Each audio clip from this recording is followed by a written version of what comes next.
Gosh, I'm glad that was over done with that. But the trouble is, I'm having problems for that intro. I've got two intros, everybody.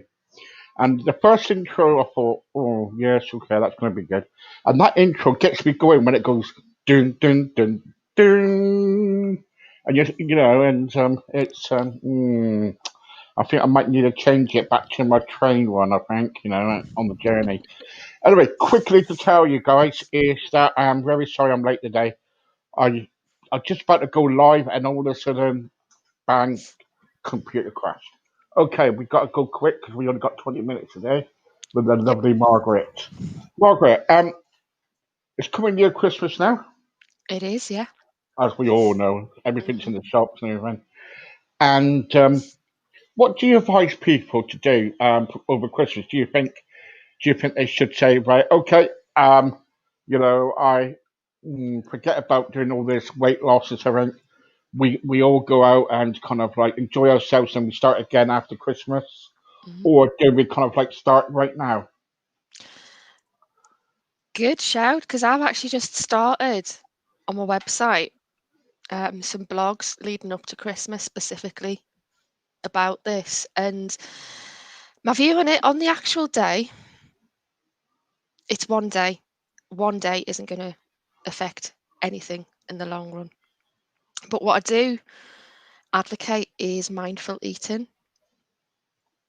And that is one, making sure that you're not eating when you're stressed.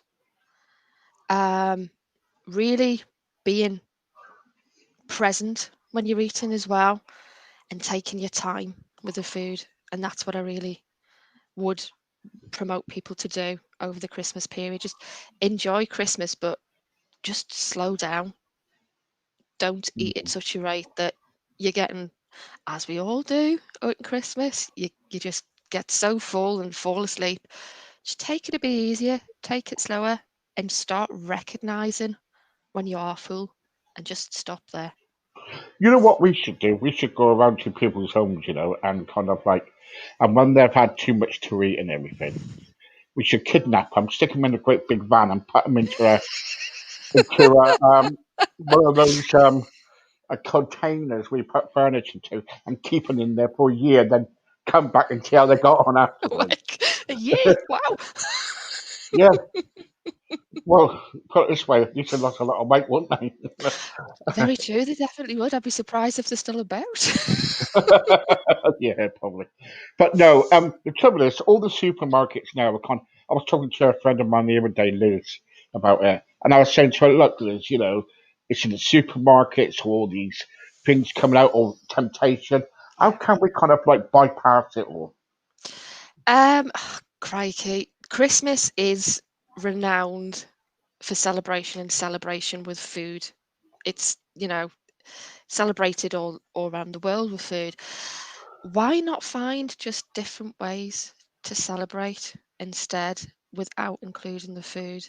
Listen, get your family together, have conversations, play games, listen to music.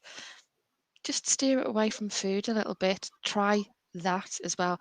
I'm not saying don't eat the food, definitely not. But just think of different ways that you can celebrate and be together without the food taking, precedence over everything. Right. Okay.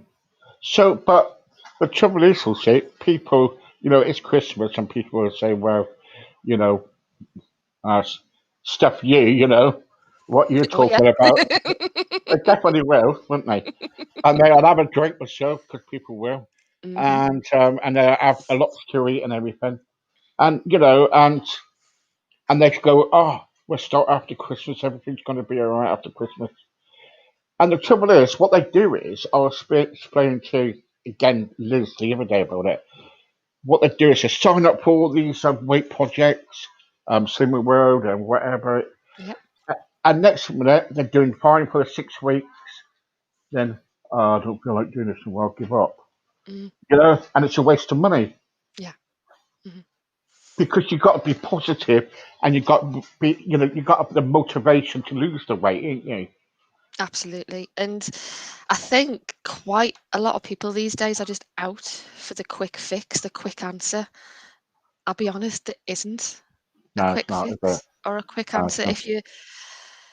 If you want to lose the weight and lose it for good, because yeah, diets will work for a certain amount of time, but there will come a time when you'll crack because Yeah, deprivation just isn't the way to go at all. yeah, You really need to get to know you better, get to know what's going on in your head a lot better, yeah, and, you know, be realistic with yourself. yeah, Setting yourself, the amount of times I've heard people saying in January, yeah, I'm going to lose X amount of stone. yeah, And yeah, yeah. it's like, be realistic. Give yourself some more realistic goals. And then, you know, say, okay, I'm going to lose, say, in a month, I want to lose 7 or 8 pounds. That is a realistic goal. The likes of you losing, you know, 5, 6, 7 or 8 stone is a long, hard thing to do. I'm not saying it can't be done, but start breaking it back down. Really Mm, start thinking how you're going to get to that end goal mm, mm. before creating that huge thing. Also, what I want to get to before we end today's session is a lot of people will go been through what you've been through with the emotional eating Mhm. aspect of things, and Christmas time it's going to be lethal for them. Yeah. So, can you tell anybody how they can they cope through all that? Because it's going to be hard, isn't it? Mhm. Honestly, take 1 hour, 1 minute at a time. Don't take it as a whole period. Really just break it down into chunks that you can manage. I used to just take it an hour at a time. If I managed that hour, fantastic, brilliant. I'd managed an hour without reaching for something and just take it to the next hour and the next hour.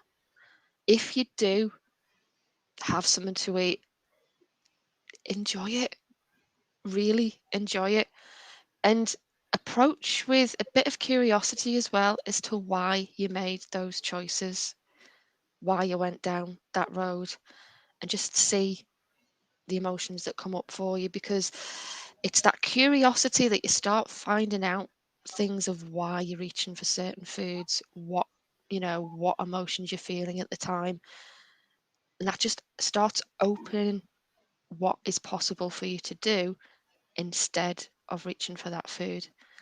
Because it's if you go to approach it with being judgmental about yourself all the time, that just closes everything down. Is that what you did?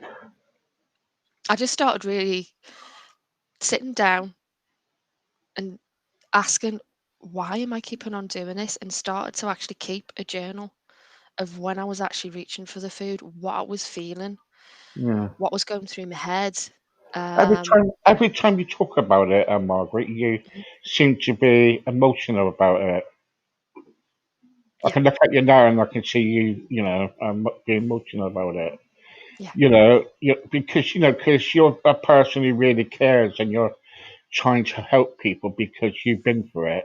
yeah, You know, and I can kind of like totally agree with that. I've been there, and and the trouble is, the doctors and everybody can tell you about this but they haven't been through it. They haven't no, been through it like us. no, no, And every time you talk about emotional eating or anything else, you seem to be really emotionally, kind of like drained or something by it.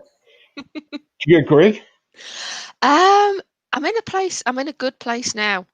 Very good place now. It doesn't have an effect on me at all. I will say over Christmas that I will enjoy the food that I have, but I know my threshold. I know how far I can take it, and then That's it. And it's getting to know what those thresholds are for you as well, which can take a bit of time. But with everything, it's basically the work you put in is what you're going to get out of it. Of course, yeah, because it's anything. It's like with emotional eating or people who is kind of like low self-esteem, things like that. People will turn to food, won't they? Yeah. That's their thing. But I did it, and and I know somebody at the moment who I'm supporting, and she's just eating for the sake of it, and it's not. It's to It's not. fill, quite a lot of the time, it's to fill that, just nothing else to do at the time. Oh, I may Yeah, as to well have fill that some gap. food. Yeah, yeah, To fill the gap. So in that kind of situation, it's really, again, sitting down and having a really good brainstorm to find out what is, what makes you tick? What makes you happy? What hobbies would you really like to take up? And what's stopping you doing it? yeah, yeah. It's really. Um, when you kind of like when you were going through all your emotional eating, you don't mind me talking about this, do No, you? not at all. No, no. When you were going through all your emotional eating, did you ever come to a point where you really had enough and it was like you come to a point where you were vomiting and it was it? Yeah. Yeah, that's it. Yeah.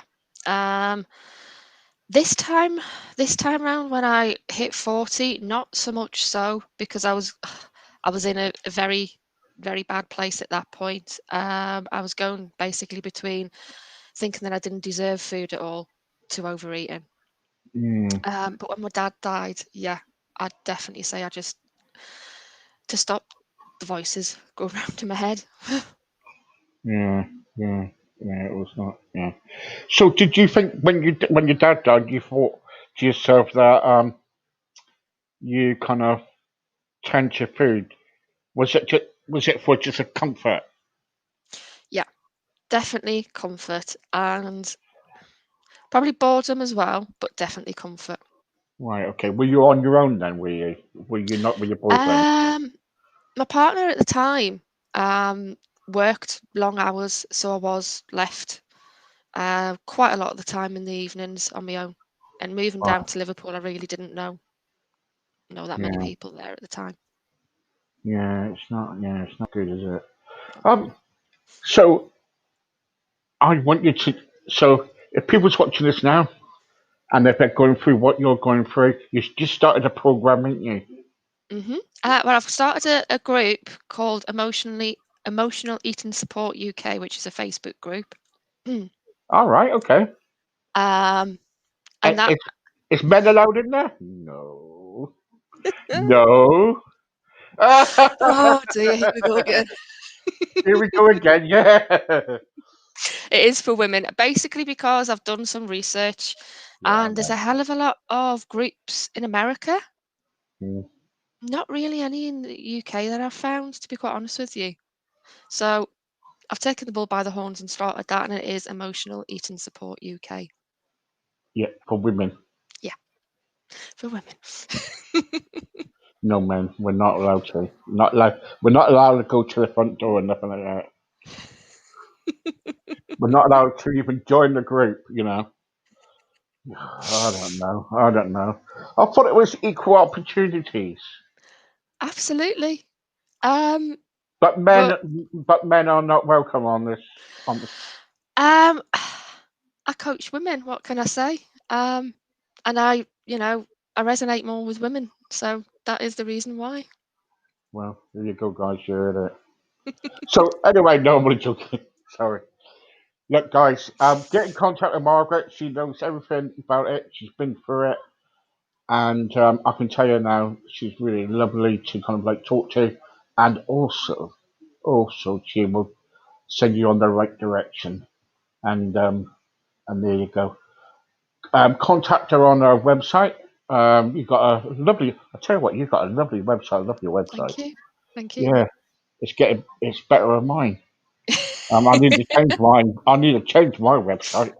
I need to change my website. Also, and yeah, also contact her please on Facebook and everything. And don't forget, she'll probably be back next week. Yeah. Then the week after, there's one more, and then we're off for a couple of weeks for a break. Thank goodness. So, not because of you, I need a break. We all do. I need, anyway, Margaret, thanks very much for joining me today. No problem. I know it Thank was you. short and sweet, but thank you. Bye No bye. problem. I'll speak to you later, Steve. Bye now. Thanks. Bye bye. Bye. That was Margaret Bell, and thank you very much. Don't forget, guys, contact her because she knows. Because the trouble is, everybody. What people don't realise is you've got to, if you haven't been there, if you haven't been there, you can't help anybody, can you? Take care. Bye bye.